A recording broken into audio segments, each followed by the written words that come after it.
So thank you everybody for coming to the webinar. Like Elliot said, this is for your benefit and we hope that you really get something out of it. We're very thankful to have Stacy Kay with us today, who is the founder of Campus to Career and a job search skills coach. She is an incredible resource and is going to teach us a lot about how to find jobs and how best to market ourselves, particularly in the current climate. So thank you, Stacy. No, thank you. And I'm told there might be a little noise, and I apologize for that. I'm a loud talker, so hopefully, Merritt, you can hear my voice clearly. So let's share my screen. Yes, we should be pros at this, right? All right. Merritt, can you give me a thumbs up if you see it? Great. Okay. Oh, hang on. I'm actually not at the beginning. Give me 1 second. There we go. Okay. As Merritt said, I'm Stacy Kay. I'm a job search skills coach. If you want to look me up or see what I do, you can go to campus2career.net, and here are 2 ways that you can get in touch with me. We also forgot to announce that one of you will win a resume makeover, and Merritt will tell us that at the end. If you do have questions, please put them in the chat. Merritt will monitor that, and I'll do my best to check in. I'm going to go really fast, except for point number 7. So please type in your questions. I don't want you to forget them. I'm happy to stay on as long as we need to. So as promised, I'm going to be talking to you about 7 things to do now, right now, February 2021, to land a summer internship or job. I want to talk about you before I talk about me. I know I have a daughter who's a sophomore at Indiana. I also have a daughter who's a junior in high school. So I'm like your parents. I know what you're going through. I know spring 2020 was a surprise to everybody. And you probably finished your classes online. You moved home early. Your social life is still probably not what you had hoped it would be. You're 20, if you had an internship or any kind of job in 2020, perhaps it was rescinded, or maybe it was remote if you were lucky, but you missed out on that professional interaction that happens by the water cooler, if they still have those today. And now you're in spring 2021 and you're wondering, what the future holds. Probably you have a mix of classes online or offline. And your college experience is definitely not what you hoped it would be. But I want to give you a ray of sunshine. You're bright. For those of you who signed up and attended, you're definitely proving to yourself that you're interested in getting ahead and making the most of a bad situation. And don't discount that, okay? That the fact that you showed up. I used to think when people would be like, give yourself, a round of applause for showing up. And I was like, why? But truly now, when we've been doing the Zoom thing for a year and it's a Sunday at 4, give yourself a pat on the back for showing up and taking an interest in improving your life, okay? So look, we have no control over the pandemic or the vaccines or anything like that. But I want to tell you that you do have 100% control on how you show up in your and invest your time in your job search or your internship search. And today I'm going to talk to you, like I said, about 7 things that you can do now to improve the odds of landing an internship or post-graduation job later.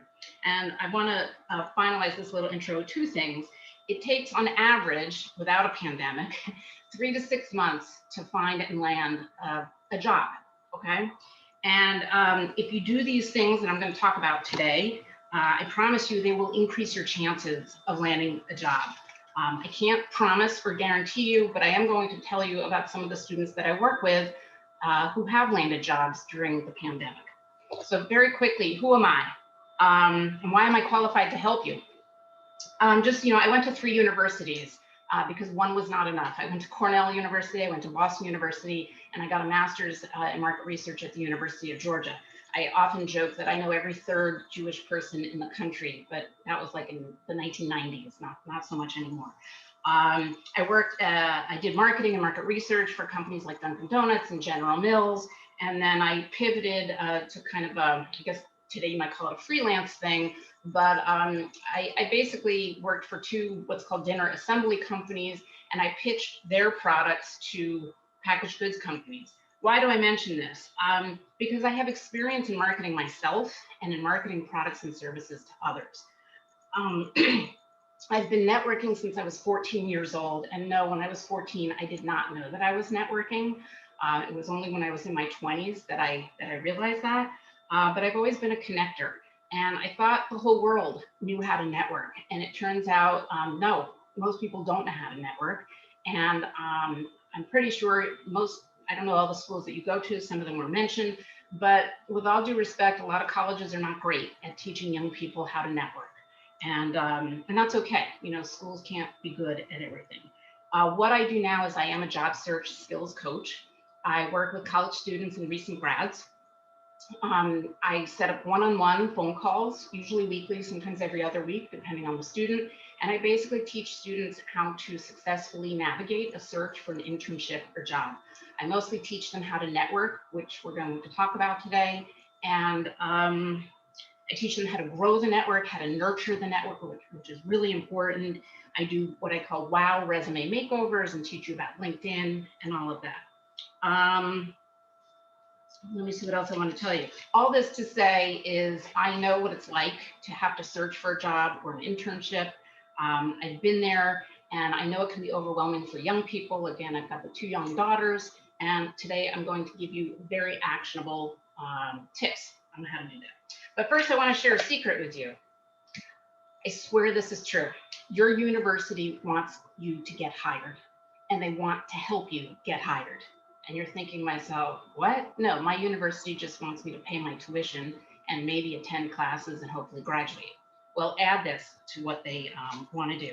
They want to be able to say, and some schools can, I don't know about today in 2021, they want to be able to say 85% of our students graduate with and get a job within the 6 months after graduation. I know Boston University says that in their College of Communication on their website. So this leads me to the first thing that I really want to encourage people to do. You need to visit your career center. And I know a lot of you are either going to tell me, I've never been to my career center. And I know we met before this started, you know, a senior or two.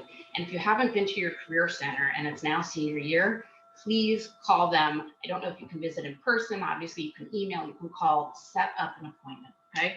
The other half of you who maybe have been to your career center are rolling your eyes and you're telling me, my career center doesn't do anything. They don't have anything to offer me, okay? I've heard it all before. And here's the first, one of the life lessons you're going to learn at college is sometimes you have to ask for what you want. And sometimes departments, in this case, a career center, might be disappointing, but it's what we've got and we've got to work with it. So before you go to your career center, you need to do a deep dive on the Career Center website. And I mean a deep dive, not just the homepage. You want to see all the services that they're talking about, that they're offering. And then you want to create a list of questions. And then you want to go into the Career Center or virtually, whatever it is you need to do today. And by the way, some of the career centers, believe it or not, offer mentor programs. I believe UGA will match you up with a mentor every semester. I don't know, sorry, if it's Georgia or Alabama. And that's 8 people that you can meet. And I'm going to talk to you about why it's so important to start meeting and talking to people now before you graduate. And for the young gentleman who's already graduated, it's okay. The pandemic is giving you, I guess, a handicap, and you too can still set up informational interviews because you're young, and that's okay. Another university I know will offer, well, all the universities actually now are offering a lot of online programming, webinars, where alumni are speaking, where career services people are speaking. And so you need to stay abreast of those and listen, especially if alumni are speaking and the alumni happens to be an actuary. We have a gentleman here who's thinking of being an actuary, or we have someone talking about nutrition or food science. That gives you a reason to follow up, right? Hey, I heard you speak at the University of Wisconsin blippity blip webinar about nutrition. I'm thinking of majoring in that, and I'm going to talk to you about, can we set up an informational interview? That is the key. So again, when you go to your career center, you want to ask smart questions. You want to hold them accountable in a nice way for what you want. You want to ask them, hey, I'm interested in food science. Can you connect me to people who graduated from here who are in food science? You want to ask them if there's an alumni directory that you can tap into. Some schools are more generous than others in allowing undergrads to tap into this. Many of your schools use something called Handshake. I'll call it a university LinkedIn, if you will. Basically, you create an account, you upload your resume, and employers can go in and find you based on the profile you create. On Handshake, not only will you find internship and job openings, but you'll also find your career services might have some programming, and what else? And also on your Career Center portal or website, you want to find out what are the resources? Do they have any resume writing guides? Do they have how to use LinkedIn? Really use your Career Center.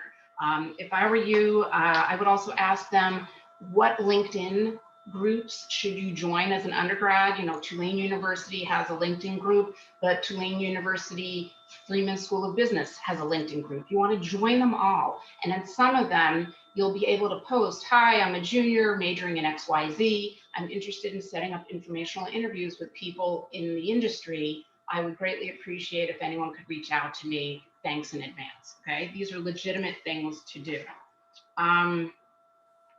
Okay, second thing, use this time to pump up your resume. I feel like an old librarian. I keep looking at my finger.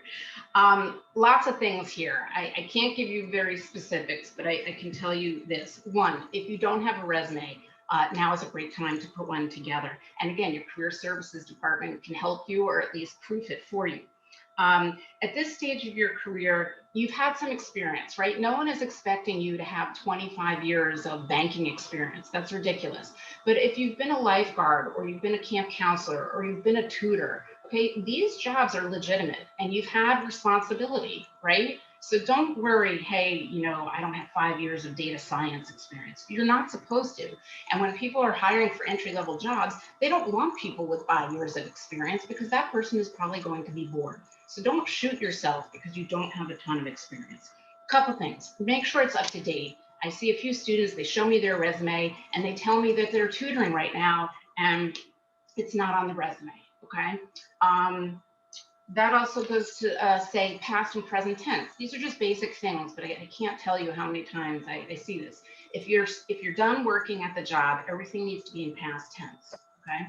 Typo free, again, it goes without saying, please don't just use spell check.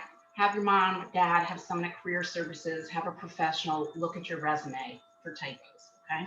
Consistent formatting. If you want to put a period after every bullet, fine, but do it consistently. If you want to capitalize the names of the companies that you've worked for, fine, but be consistent. You want your style to match your intended career. So for the person who's an actuary, the one on the right, that type of style, doesn't have to be exactly, would be more appropriate. But if you are going into something like graphic design or photography, you know, something like on the left would be more appropriate. Caveat though, if whenever you're sending your resume to someone, whether it's to me, whether it's to someone you're applying for a job, you always want to send it as a PDF. Why? Everyone across the country has a different version of Microsoft Word. And if you send it to me in Microsoft Word and our Microsoft Words are different, I'm going to see things shift and your resume is going to look ugly. Caveat to that, when you upload a resume, when you're applying for a job in LinkedIn or Indeed, you want to actually use Microsoft Word because they use, recruiters use applicant tracking systems, ATS. And in those, the artificial intelligence can only read Microsoft Word. They can't, right now, at least I'm told, that the PDF, they can't scan it and pick out keywords. So let me just skip down here. You want to make sure you have industry relevant terminology and jargon / keywords. How do I get those? Again, it's hard if you've only done babysitting, tutoring, camp counselor, but you want to start to look at entry-level jobs that you aspire to have and use the vocabulary from the job description. You have to remember that people have taken quite a bit of time to write those job descriptions, and maybe not so much in the what you'll be doing in the job, but if you scroll down to the bottom, it might say things like, you know, punctuality, able to meet deadlines, what I'll call more soft skills that are relevant to more jobs versus specific to this job, and see if you can incorporate some of those terms in the jobs that you've had. You also want to try, and again, it's hard at this age, but I'm giving you a preview of coming attractions. You want to try and bullet accomplishments and responsibilities versus simple descriptions. So an example I use with young people is, hang on a second, is something like, instead of saying responsible for a group of 10 8-year-old campers, by the way, that's not good because it doesn't start with an action verb. Responsible, it's not an action verb. You could try supervise 10 8-year-old campers by teaching them and engaging them in sports, arts, and friendship activities. That's got a little bit more meat on it. Again, powerful action verbs. If you Google action verbs for resumes, you'll get some really great lists. You want to try and use stronger, like $3 words, not $1 words. And you want to vary them. So you don't always want to say assisted, assisted, assisted. Look for a synonym, okay? And you guys have all the tools at your disposal. Elliot and I don't know about Merritt, but probably Elliot and I had to use something called a thesaurus. And you guys just have to, type in synonyms and you're good to go. And then, of course, like I said, have someone review it. Preferably someone in the industry, but if not, just have someone review it and get their feedback. Okay, the next one, join professional organizations. I really can't stress this enough. Sorry about that. While you're in school, there are professional organizations. There's an organization for everything. These are national organizations, but many of them have student level memberships. What does that mean? They're cheap to join. They might be $25, $49, $79. And I'm not telling you to automatically go out and join the relevant professional organization. You need to do a little research and talk to someone. Will they match you up with a mentor? Do they have a member directory where you can search for people maybe by geography? The young gentleman in Wisconsin, you might want to focus your search in Wisconsin. And so will you be able to use the directory? You'll also see some of them have what's called special interest groups, SIGs, and you will be able to join. I know in the data, there's a data analytics association, which is relatively new since my time. But they have special interest groups and you can join them and you can network and everyone's doing Zoom things and all of that. Also, these organizations often post job openings and they're only available sometimes to members. And again, it's cheaper for you to join now versus when you're out of school. How do you find them? You ask people, you ask your professors, you ask anyone that you know in a particular industry, hey, can you tell me of any professional organizations that I should join? And some people might say, oh, I used to belong with the American Marketing Association, but I didn't really find it of value. But remember, you're just starting out. So you want to reach out to people at the AMA and ask them if they'll supply you with a mentor and what are the benefits of joining. Let's see. And also, all of these associations are constantly putting out content about what I'll call best practices within the industry. And you need to be aware of what's happening in the industry so that you sound knowledgeable on interviews and so you can learn. So that's another reason to join.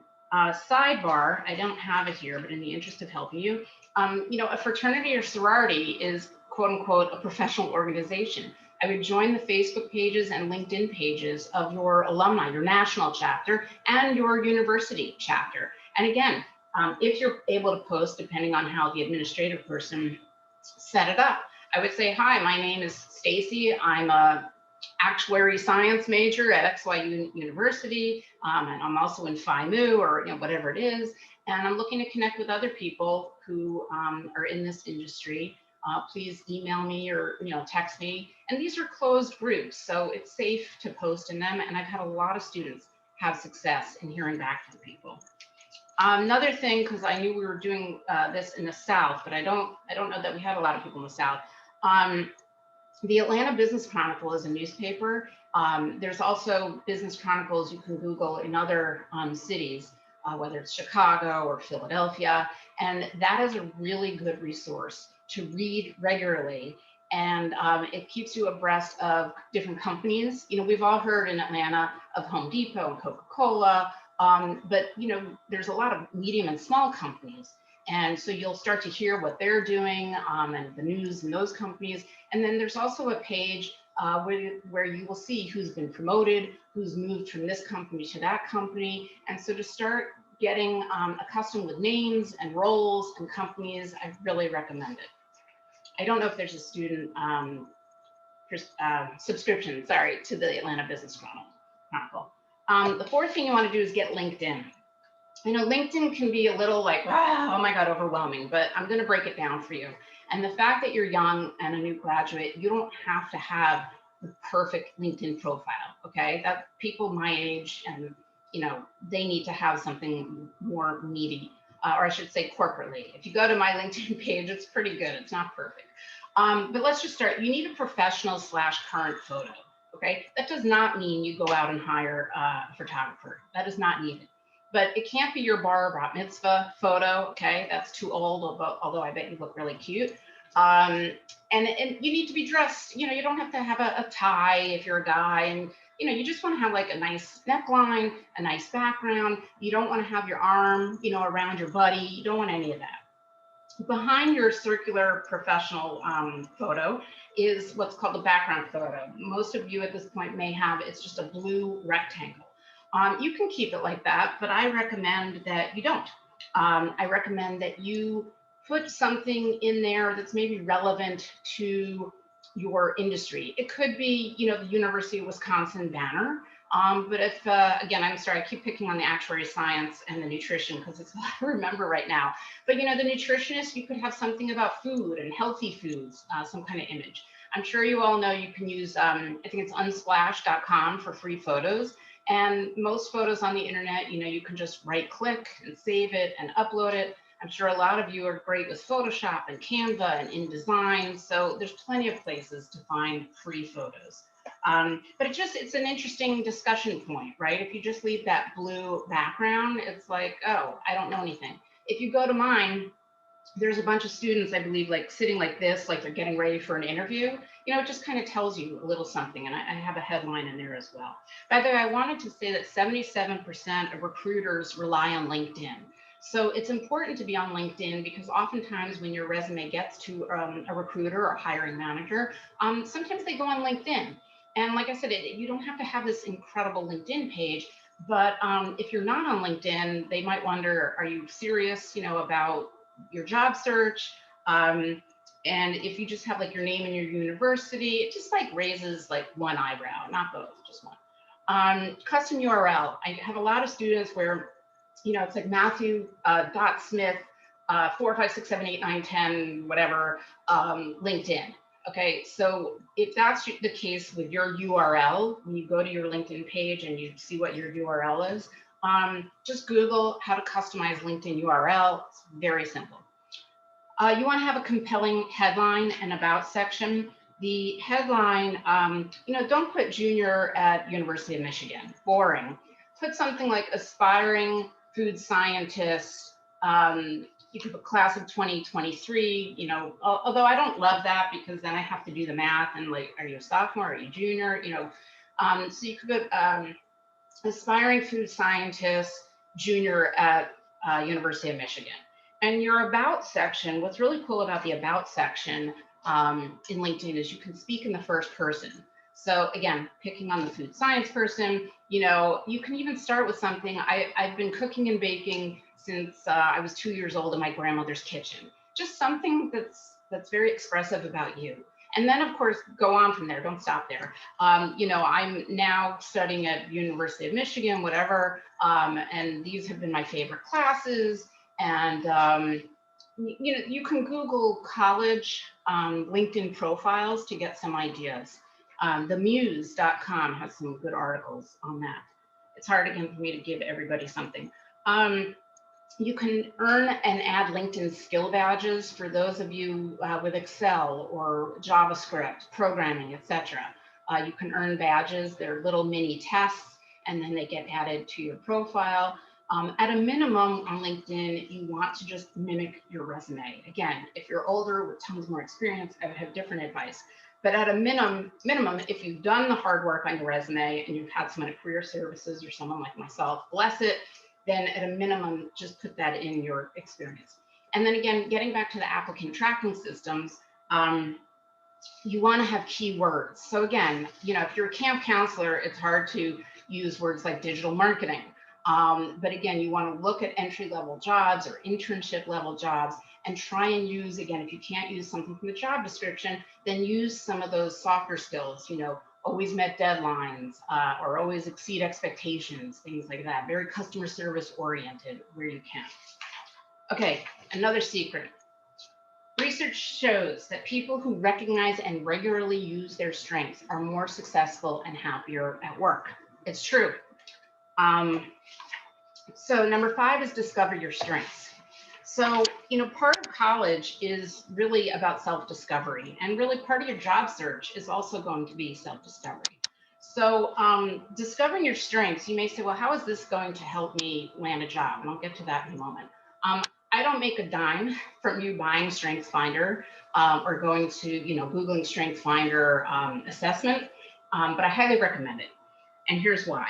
First of all, it only costs about $20. You can buy the book at Barnes & Noble or Amazon, and in the back of the book is a little envelope that you cut, and it gives you a code to take this online assessment that is going to help you identify your top 5 strengths. By the way, for those of you who have already Googled and you're on the StrengthsFinder website, there are, I think, 34 strengths. You don't need all 34. You don't have to pay extra for all 34. Just get your top 5. StrengthsFinder, well, the book is by Tom Rath. He used to work at the Gallup organization, and a lot of professionals know about the Gallup organization. You probably know it as a Gallup poll, but they also do a lot of work with companies in terms of making sure the right type of talent is in the right position to help companies grow. All right, big benefits. So it helps you start to understand who you are and why you're good at certain things. So some of my top 5 strengths are communication, one that's called WOO, W-O-O, which means I'm really good at selling myself and proposing things to people and having them come on board. I mean, these were things in my 20s that I didn't know about myself. And so the StrengthsFinder, especially for young adults, will start helping you. Oh, that's why I like being with people. Oh, that's why I don't like being with people, because I'm an introvert, and that's okay, but I'm highly analytical. Okay, that's why math comes easy to me and foreign languages don't. These are all strengths. And it also, the second thing is it helps you realize why you might struggle in certain subjects. And I think learning about what you're not good at or you don't enjoy is just as valuable. I could go on and on about that, but this job search is also about eliminating certain fields and industries from your list. Once you get your strengths, if you Google them, communication strength finder 2.0, you'll start to, there's a lot of blogs because a lot of career coaches use StrengthsFinder, and you'll start to see, like a list of potential careers. And look, it's not like a zodiac sign, which, it's not really true, but it's not like if you're good in communication, you should, own a flower shop. It's not as linear as that, but you'll start to get an idea of jobs that you might enjoy. And again, remember what I said, people who recognize and regularly use their strengths are more successful and happier at work. Something else I love about StrengthsFinder is it gives you a professional vocabulary. So when you're interviewing and someone says, what are your strengths? Or even if they don't ask you that, what classes do you enjoy? Or what skills do you bring to the table? StrengthsFinder will help you better articulate in a professional vocabulary that interviewers like to hear. And another thing that I like is a lot of young people your age don't take StrengthsFinder or any kind of assessment. And if you tell someone, hey, you may be interested to know, I recently took the StrengthsFinder by the Gallup organization, and my top 5 strengths are blah, blah, blah. Well, that shows the interviewer, like, wow, this young person is really interested in learning about himself, interested in identifying jobs that are a good fit and taking the job search seriously. I also tell my students, depending on how long the resume is, to add your StrengthsFinder 2.0 strengths to your resume, because that is more telling to some people than saying, I'm good at this, I'm good at that, I'm good at this. Okay, practice interviewing.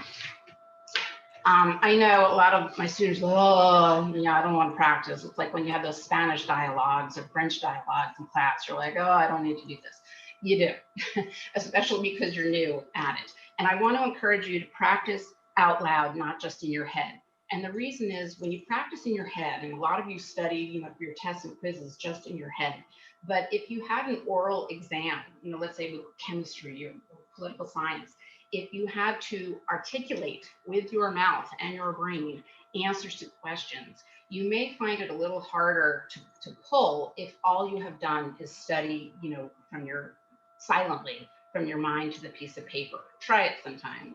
It's a very different, I think it must be a different part of your brain. It must be a different part, where you have to actually articulate and sound smart. So please practice out loud. You can record yourself. You don't have to record yourself. You can do it with a friend, but just being able to get the words to roll off your tongue properly. You don't want to wait for that first interview for that to happen. You want to prepare answers for typical interviewing questions. What are your strengths? What are your weaknesses? Why do you want to work at this company? What skills do you bring to the position? Another question, it's not a question, but tell me about yourself. Okay, a lot of students say to me, what do I do with that question? And I say, oh my God, I love that question, even though it's not a question, because you get to direct the information that you tell the person. And there's no right or wrong answer. Well, I'd say the right answer is you want to make sure whatever you say is relevant to the position that you're interviewed for. So it's not an opportunity to say, well, I was born in Brooklyn, but my parents lived on all these Air Force, but no, that's not what they care about. You want to be relevant to the job. So again, practice answers to typical questions, because the questions that are probably going to be asked of you, you can still leave those responses in there. Resources I want to point out, your Career Center, again, might have a download, about interviews. Some schools, I just put this here, UGABigInterview.com, and I know Boston University uses this. You'd have to ask the Career Center, but there must be some way to log in, and there's different video modules teaching you some interview skills, so you can Google around there. And then professionals and mentors, you can call a mentor and say, hey, I have this interview coming up. I was wondering if you could walk through, a few questions with me and tell me how my answers sound. Obviously, in the age of Zoom, you want to prepare your interview space, right? You don't want to have, my daughter just went through Zoom rush. She's a sophomore, so she was not rushing, but other girls were. And she said behind, like a lot of these girls have these kind of inappropriate Kim Kardashian posters on their wall. I don't know. But you just want to make sure, it's neat and tidy. It doesn't have to be glamorous. You don't have to look like you're, in a big, gorgeous mansion or, anything like that. But you just want it to be smooth lines, no dirty laundry in the corner, and nice. And then, of course, you want to dress, for the interview. With guys, that definitely means a tie, a shirt, and a jacket. And for women, nice neckline, maybe necklace, hair looks nice, etc. And by the way, they say, even for those of you who just have phone interviews and not Zoom, you still want to dress up. Someone told me many years ago, and I still believe it, and I've heard it many times since, is, you want to dress for the position that you want. So when we dress in job attire, we actually sound and come across differently than if you were dressing in your pajamas. And you just sound more professional. So again, on the phone, I would still dress for success. All right, another secret. What % of jobs are found through networking? I'm not even going to ask you, I'm going to give you the answer. 75% or more jobs are found through networking. And here is the most singular important part of my presentation. If you want to land a job for the summer or post-graduation, you need to network. You need to network, network, network. If 75% of jobs are found through networking, what does that mean? It means that using Handshake or LinkedIn or Indeed is not enough, okay? Everybody is applying to those jobs. And especially for entry-level people, I'm not going to tell you it's a complete waste of time, because I know you're all raised, digitally. If you want to do it at 11 o'clock at night or 2 in the morning, fine. But the problem I have with LinkedIn or Indeed and Handshake is your resume goes into what I call a black hole, and you have no control, and you don't know, you have no one to follow up with, okay? Handshake, I like you to create a profile, like I said earlier, because sometimes employers, like the Kelly School at Indiana, certain employers have to have Kelly students. And so if you're not there, you're missing out on an opportunity. But the fact that also 75% of jobs are found through networking, if you're not networking, you're missing out on what's referred to as the hidden job market. What is the hidden job market? The hidden job market is jobs that are opening, or internships, that they're going to hire 10 interns that you would learn about through networking, because they never make it to LinkedIn or Indeed. So if you're networking with people, eventually you might, form a relationship, and you might call in April, and the person might say, we've decided to hire 2 interns this summer. I'd really enjoy getting to know you. Would you like to be considered? Okay, so the hidden job market, by the way, it's not just entry level, but someone's going on maternity leave, or someone just left to go to another company, and they're trying to fill that spot. So the hidden job market, if you Google it, it's big, and it's discovering jobs that never make it to LinkedIn and whatnot. It also gives you a competitive edge now and later. So competitive edge is, if you start building your network now, and the more people you know, and you nurture the relationships, we're going to talk about that in a minute, that gives you a competitive edge versus your peers who maybe are just using LinkedIn, Indeed, and Handshake. And then later, right? So the 30 people you invest in now, that keeps growing. And 3 to 5 years, when you're looking maybe for your second job, you have a network to tap into. Again, helping you identify job openings in that hidden market that may never be announced on LinkedIn or Indeed. The other thing, the importance of networking, is people like to hire people they know, people they like, and people they trust. Okay.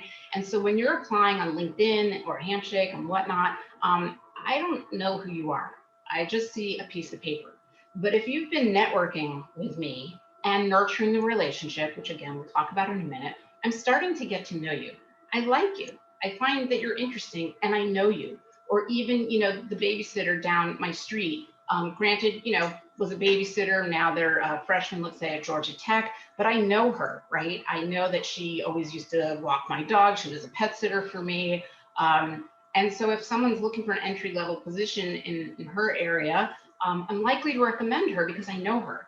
And again, people like to hire people they know, like, and trust, rather than just some stranger off the street. Getting back to the 75% of jobs that are found through networking, if you don't believe me, ask your parents or your aunts and uncle how they found their last 3 jobs. Every time I've done this, I've never heard anything differently, but most of their jobs were found through networking. All right, so how can you network now to land an internship or job later? So glad you asked. You need to set up informational interviews like crazy. And I would really recommend that you set a goal. I always tell my students, if you reach out to 10 people tomorrow, Monday, yes, that would be to help you set up 2 or 3 informational interviews for the next week. And then if you keep doing that, just imagine how many people you could add to your network between now and May, when I know all of you want internships and jobs. I would tell you, for those of you who are like, oh, it's March essentially, and it's too late. No, it's not too late. And the thing is that you're going to want an internship or job next summer, right? So don't ever think, you got to start at some point. I mean, in a perfect world, yes, I would have said it would have been great for you to start in August, but here we are, right? So start as soon as you can. So let's talk about informational interviews. There's 2 goals for informational interviews, and one of them is not to ask about an internship or job. Okay, that is not the goal of an informational interview. I know that's what you want. Chances are the person you're talking to knows what you want, that you want an internship or job, but that is not the goal. But I promise you, it happens through osmosis. It just happens. The goals of informational interviews are to help you discover careers. You want to reach out to people who are in careers that interest you, or that are close in. For the person who's an actuary or nutritionist or food science, that are close in. So they wouldn't necessarily want to reach out to, let's say, lawyers, but people who are close into things that they want to do. And so it's to help you discover careers, and also help you to discover the truth about a career you're considering, right? Because all of us, my generation, your generation, you grew up with, I don't know, Grey's Anatomy, and you think you know what an ER doctor does, but it's not until you really talk to someone that you start to realize what's true and what's not true. The second reason is it automatically connects you to people to add to your network.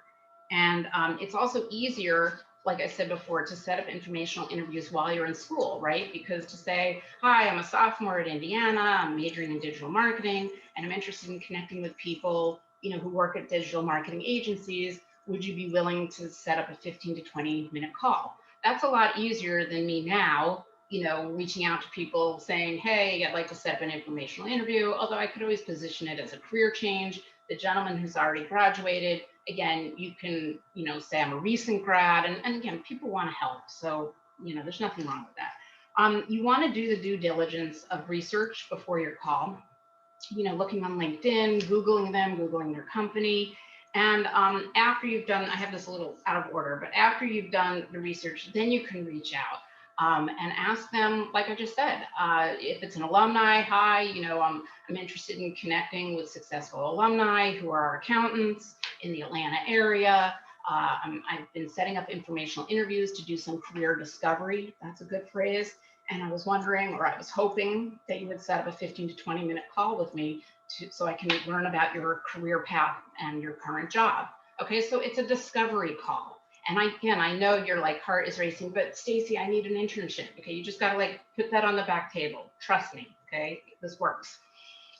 During the call, naturally, you need to come across as interested and interesting. The way you do that is you ask smart questions. How did you know you wanted to be in corporate finance? What's a typical day or week in your role as a marketing manager? People love it when you show an interest in them. What's a project you're working on right now? I'm just really curious. I want to know, what is the day in the life in this particular job? Again, if you come at it from career discovery, as opposed to, I need an internship, you'll be more relaxed and really listen, because you might realize, hey, this type of job, you really need to be good at Excel and numbers, and that's not who I am. And you want to learn that now, right? Before you, pick a finite major and start searching for jobs. You could also ask, what is the traditional career path of someone in hospitality operation management? You just want to ask smart questions.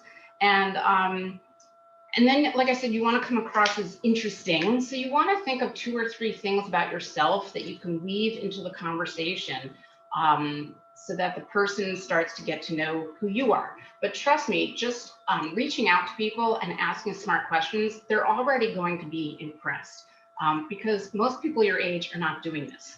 And so again, and if you also throw in the strength finder, they're like, wow, this kid is serious. I hate to use the word kid, but you know what I'm talking about. You want to take notes, obviously, during the call.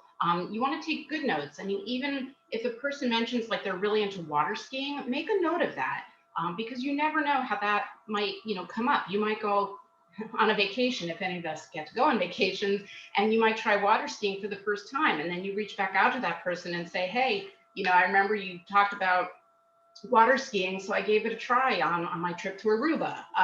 Call me crazy, but this all works.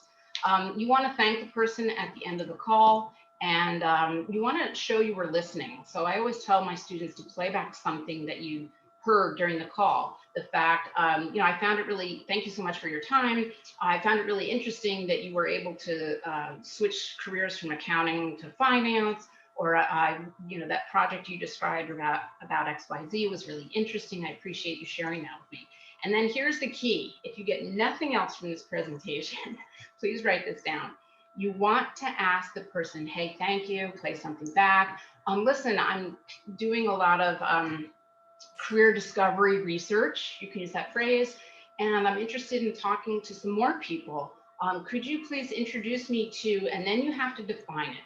Okay, you have to give people a place to go in their mental Rolodex. We all have one. If you don't know what a Rolodex is, I'm going to have to ask you to Google it. But basically, it's where we all keep our contacts, right? Yes, they're in my phone, but they're in my head if I'm talking to you.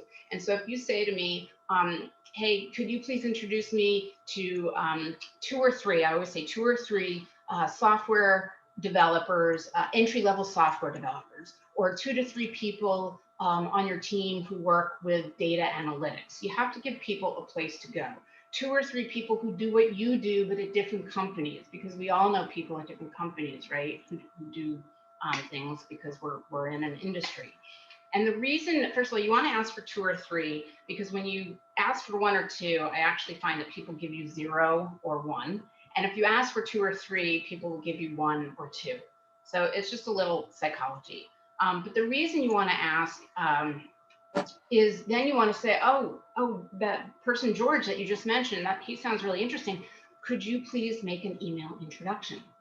And that is the holy grail, right? Because then they're going to email George and you and say, oh, I've really enjoyed talking to Merritt. She's a young aspiring software developer, blah, blah, blah. George, I've known since preschool. He's a software engineer at, I don't know, Pfizer. I think the two of you will have an interesting conversation. So I know a lot of my students feel a little like gun shy, but I promise you no one's going to bite. And people have really grown their networks from doing this because, again, people want to help. Of course, you want to send a thank you email the same day. You do not want to put your head on the pillow without sending an appropriate thank you email. If they did mention that they were going to connect you to people, the thank you email is a perfect place towards the end to say, I really appreciate you mentioning that you introduced me to George and Susan. They both sound like interesting people for me to talk to. Don't end a sentence in a preposition. You have to reword that. And then the nurturing. The nurturing is really, after you have the informational interview, that's not the end of the story. You want to find reasons to reach back out to the people that you've set up those informational interviews. And there's a lot of reasons to reach back out to people. Again, it could be something personal, like you took up water skiing. It could be, I found an interesting article, which of course you're going to have to Google for articles if you're going to choose that one. I found an interesting article about actuary science, and it talks about some of the things we talked about. I thought you'd be interested. You could invite them these days to a webinar. My school, the Kelly School at Indiana is doing a webinar about finance, and I thought you'd be interested. And you can register as you and share the link. There's so many different reasons to reach back out, but that's really where the rubber meets the road. Is that the expression? Yes. You really want to nurture the relationship because you want to stay top of mind in people's minds. And so when these hidden jobs and internships come across people's email or desk, they say, Owen, he's a bright young guy. He's been keeping in touch with me, sending me some interesting things. I know him. I like him. And I think I kind of trust him because I've developed this relationship with him. I've seen this happen so many times where people don't even know if you as a 21, 22-year-old are good at what they want you to do. Because they have some connection to you, they will offer you an internship. They will offer for you to apply for an internship. It happens all the time. People have said to me, but Stacy, there's this like crazy pandemic going on. Are people really interested in informational interviewing? And the answer is yes. And I want to tell you why. The good news is a lot of people are working from home, right? So they're not in a cubicle and they don't have to like monitor their personal phone calls, right? They can talk to you about whatever they want. They can even tell you, well, I'm thinking of leaving this company and here's why. The other good reason is everybody's looking for little ways to feel good, to give back. And mentoring someone for 15 or 20 minutes could just be that little feel good. And everybody, in their 30s, 40s, 50s, 60s, we all remember what it was like to be your age. We don't remember life as a pandemic, but we remember trying to figure out our major, trying to decide what kind of company, what kind of job. And I think most of us feel we want to help, right? We want you to be more successful and better than we were in navigating our own careers. I just want to tell you real quickly 3 different stories about students of mine that landed internships and jobs for summer 2021. I have a student, I'm making up their names to protect their privacy, but Suzanne, as a senior at Tulane, and she said, I don't want to go to my career center. I don't want to go to my career center. I said, do me a favor, just go. She went to her career center and she asked, we came up with a list of questions based on Tulane's career center, and she asked to be connected to specifically people, who do what she wants to do. And P.S., she actually now has 2 internships that one that she's juggling, that one of them is possibly going to turn into a summer job, but she has two internships. So again, had she not networked, had she not reached out to the career person, this wouldn't have happened. I have Josh, a senior at UGA, finance major. He had been going through UGA as a pretty good recruiting process and just, wasn't getting an offer. And he started informational interviewing back in August when I was working with him. And through informational interviewing, and also he was very good on the phone and on Zoom, someone eventually reached out to him through his networking and said, hey, we're going to be hiring entry-level people this summer. Would you please come interview for the job? Okay. And he went through a very rigorous interview process and he landed the job. And then this is an interesting story. I have David, who's computer programming junior at UGA, and now 3 Februaries ago, he was at a frat party. It was a father-son event, and he met someone who was in computer science, and they had a very nice conversation. And I kept wanting to sort of hit this kid on the back because he never followed up with his dad, right? His friend's father. And wouldn't you know it, he must have made a great impression during the mixer, because the dad reached out to him, okay, which almost never happens. He should have followed up accordingly. And P.S., this summer, he has landed a very lucrative internship. This kid is very lucky. And that all happened through, a social conversation. Bonus tips, going really fast. Ooh, it's 5 o'clock. Okay, you need to have a positive attitude. I was just on the phone with a student, and she was so negative. And, while students can open up to me, it's one thing to say, well, I don't really have confidence in our career center, but she really trashed the career center. And she trashed a lot of other things during her phone call. And I have to tell you, I don't want to work with her. She's just way too negative. And so it's really important that you save the trash talk for your peers and your parents, and not, anyone you meet.